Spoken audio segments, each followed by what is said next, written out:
As former President Donald Trump closes in on the 2024 presidential nomination, he is seeking to fortify his control of the Republican Party, from dictating policy to threatening purges. Though he has yet to clinch the nomination, Trump is working to kill a bipartisan border security bill while serving notice that he will try to drive GOP actions in future months. Seeking to keep Republicans in line, the former president has also threatened to permanently bar anyone who contributes to his remaining primary opponent, former South Carolina Governor Nikki Haley, from his Make America Great Again movement. Trump has largely run the party since his successful campaign in 2016, but his degree of control has waxed and waned, especially after his 2020 defeat in the failed insurrection of January 6, 2021.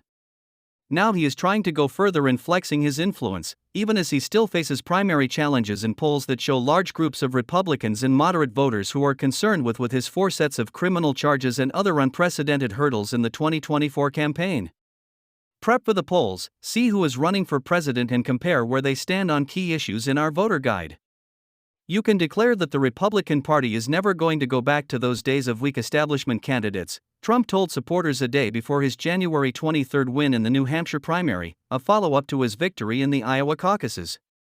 Jeffrey Engel, director of the Center for Presidential History at Southern Methodist University in Dallas, said Trump is certainly demonstrating he is the party leader, a traditional role for likely nominees. But Trump is unique in that he is a former president with a record under scrutiny, including lawsuits and criminal indictments. Reasserting control of the party frees him to attack President Joe Biden and the Democrats as if he were still an outsider. It's very easy to be a bomb thrower when you're outside the Oval Office, Engel said. Trump tries to kill border bill. In terms of dictating Republican policy, Trump in recent weeks has gone out of his way to try and kill the bipartisan bill to address border security. Trump, who has spoken repeatedly with House Speaker Mike Johnson, Republican Louisiana, says the bill is unnecessary, and that Biden should use the authority he already has to seal the border. Johnson told reporters Tuesday that it's absurd to suggest that Republicans are out to kill the bill in order to help Trump's presidential campaign. Saying that our duty is to do right by the American people, to protect the people, Johnson added that Trump understands that we have a responsibility to do here. Johnson and Trump said they speak with each other frequently, affording the ex-president many opportunities to lobby for his agenda. Trump has praised Johnson on the campaign trail, telling supporters in Las Vegas last weekend that I think he's going to prove to be a very good speaker. It's tough when you have a very small majority. Very tough. Throughout the campaign, Trump has signaled support for a number of GOP agenda items, including an investigation of presidential son Hunter Biden and an impeachment drive against President Biden. The proposed impeachment of Homeland Security Secretary Alejandro Mayorkas is believed by Democrats and some Republicans to be part of Trump's effort to make the border a key campaign issue. But even as Johnson pushes for immigration reforms, Trump has called on Republican leaders to reject the Senate's compromise. I did say that if you're not going to get a great border bill, an immigration bill, don't do a bill, Trump told reporters this week after meeting with Teamsters leaders. If it's not going to be good, if it's not going to solve the border problem, don't do the bill. Expect Trump to continue speaking out, including upcoming negotiations in Washington on a spending bill and the prospect of a government shutdown in March. In an interview broadcast Friday on the Fox News Business Network, Trump said he would speak out against Federal Reserve Chairman Jay Powell because I think he's going to do something to probably help the Democrats, I think, if he lowers interest rates. Powell's job is nonpartisan. Donald Trump isn't the Republican nominee yet. Nevertheless, as Trump's influence echoes in the halls of Congress, not all Republicans are on board with the former president, at least not yet, and he does not have the presidential nomination locked up. Former South Carolina Governor Nikki Haley continues to challenge the former president for the GOP nod, even after his sweeping victories in Iowa and New Hampshire. Haley says the Republican Party and the country need to move on from Trump's chaotic leadership style. I have a different style and approach from Joe Biden and Donald Trump, Haley said on X, the platform formerly known as Twitter. No drama. No vendettas. No whining.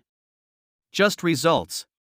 Haley is hoping to derail the Trump train in her home state of South Carolina, which holds a primary February 24. But polls show Trump with a big lead over Haley in South Carolina and beyond. Trump threatens to bar Haley supporters. Trump and allies have responded to Haley's continuing campaign with scathing attacks on her and her donors.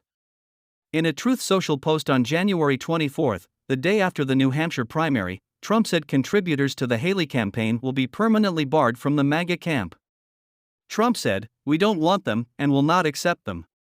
After Trump made that threat, Haley told Fox News, "That's a president who's supposed to serve every person in America, and you're deciding that you're going to have a club and actually ban people from being in and out of your club." She added, "I mean, he's totally unhinged."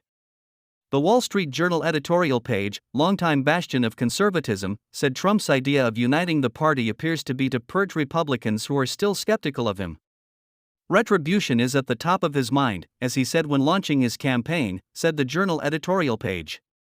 Yet this politics of subtraction will make it harder to beat President Biden. Trump's 2024 influence. Presumptive presidential nominees normally become de facto leaders of their parties, with varying degrees of success. But, as with so much in the Trump era, this is different. For one thing, Trump is a former president. No former president has come back to win the office again since Grover Cleveland in 1892. Trump is also a former president who refuses to acknowledge that he lost the 2020 election to Biden, and many of his Republican voters agree with him. This particular former president has been assessed more than $88 million in damages to writer E. Jean Carroll, who accused him of rape during an incident in the 1990s. Trump also faces indictments in 4 criminal cases, including 2 sets of charges involving efforts to overturn his 2020 loss to Biden. Recent polls, however, indicated that some Republicans and many moderates may turn on Trump if he is convicted in any of these cases. A Washington Post Monmouth University poll released Thursday showed Trump ahead of Haley in South Carolina by a margin of 58% to 32%, but also contained some warning signs for the frontrunner. Asked what the Republican Party should do if Trump is convicted in any of his trials, 60% of respondents said he should remain the nominee, but 36% said he should be replaced by another candidate. An inordinate amount of sway. Trump's success in navigating these problems have helped give him an inordinate amount of sway over the party, said Laura Brown, author of Jockeying for the American Presidency, The Political Opportunism of Aspirants. This has created a number of anomalies, Brown said. One of them, Trump would be weaker now with Republicans if he had won in 2020, he'd be a second-term lame duck while other Republicans battled for the nomination. She added that Trump's behavior also suggests that he wants the Republicans to help him rather than the party as a whole. Donald Trump cares more about his own future and staying out of prison, she said. President Joe Biden won his first official primary election in a season that has become increasingly predictable with each contest.